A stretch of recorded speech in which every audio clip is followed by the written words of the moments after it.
چې په هغه کې به جرم یو کاوه سزا به بل نه ورکوله غلا به پکې یو کوله او پړی به د بل په مرۍ کې ارتلی و کار به پکې یو رانه و کور به پکې د بل ورانېده د هغه نظام خلاف ما او زما سیاسي ملګرو یو جدوجهد کړی و او نن باجوړ د کې پي کې حصه ده که موږ وروستو پاتې شوي وو نو د هغې وجه دا وه چې په موږ باندې یو داسې نظام و چې هغه یو څو کسانو له تحفظ ورکاوه یو څو کسانو له خوشحالي ورکوله یو څو کسانو له مراحت ورکول خو نور ټول خلک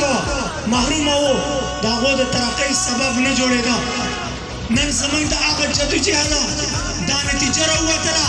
چې نن په باجوړ کې هم بلدیاتي الیکشن کېږي خو په افسوس څه دا خبره کومه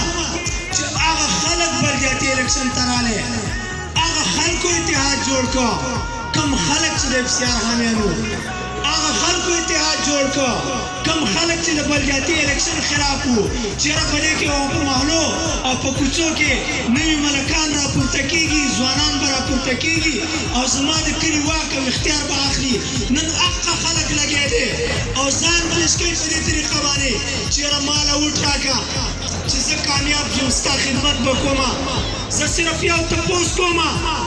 چې 22 کاله تا په ما باندې حکومت کړی و 3 ځل مې ستا نیکه امینه جوړ کړه یو ځل مې ستا پلار امینه جوړ کړه 2 مې دله سینټران جوړ کړه پلار مې دله ګورنر جوړ کړه او په ټول پاټا کې ما ته وښې وه چې دله زه ورکړمه په دې غټو عهدو کې که تا صرف د ناوګۍ حالات بدل نه کړله هغه یو کیلومتر کوم چې د خصاب د تخ یخ ته کچپ پروت دی په 22 کاله کې دی هغه یو کیلومتر جوړ نه کړه په ناوګۍ کې زما ماشومان سهار وختي د خره بندوبست کوي د اوبو دپاره یې وله خره اخیستي دي زما هغه خویندې چې هغه د کور نه نه راوځي چربان یې منګی په سر کړی او هغه د اوبو په تلاش کې د یو ناوګۍ حالات دی په دونه غټو عهدو کې بدل نه کړله نو آیا د چمرکنډ نه والا د برنګه پورې د یو وړوکي ناظم په سیټ کې به څنګه دا حالات بدلې شرم د پکې نشته حیا د پکې نشته هغه پیسې چې په اپریشن کې زما کور ران شوی و او د یو کور دپاره 4 لکه روپۍ رالې هغه روپۍ تا د مومندو په کاډونو باندې ویستلې او نن یې کله برنګ کوړې په اخر کې نن اجازه غواړم په دې یو شعر باندې وایي درد یې منمه خو زخمونه پټ کا درد یې منمه خو زخمونه پټ کا اوس د زخمونو پټولو وخت دی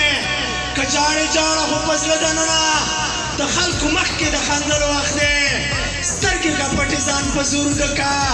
د وخت په نوې الله ودوکه شه زړګیه ستا زړه خو به ډېر څه غواړي خو بس زما په تسلط وکړه شه إلا البلاغ ما بقولي أو أخبره بيابو زارو بدي كريم حاجي كريم يا خبر يا رمز